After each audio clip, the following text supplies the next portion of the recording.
বাংলাদেশের চিকিৎসা শেষ, মাদ্রাজ যাও, সিঙ্গাপুর যাও, লক্ষ লক্ষ টাকা খরচ করা হয়, তারপরে ডাক্তার বলে দেয় চিকিৎসা করে দিলাম, নিশ্চয়তা দিতে পারলাম না। যে কোনো সময় আপনি অ্যাক্সিডেন্ট করতেই পারেন, ঠিক কিনা?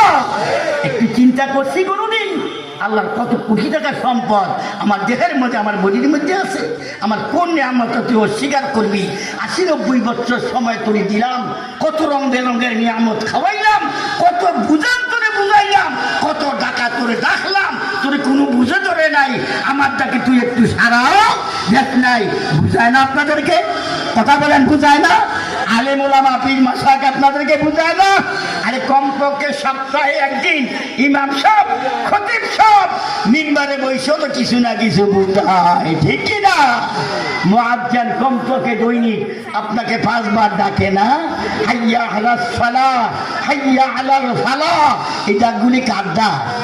আরে সবাই বলেন কার ডাক? এই ডাক শুনলে আলহামদুলিল্লাহ একদল দৌড়াইয়া মসজিদের ভিতরে যায়, আরেকদল গাড্ডা মটকাইয়া অন্যদিকে যায়।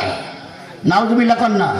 তো এই ডাক শুনলে একদল দৌড়াইয়া মসজিদের ভিতরে যায়, আরেক দল ঘাট মটকাইয়া অন্যদিকে যায়।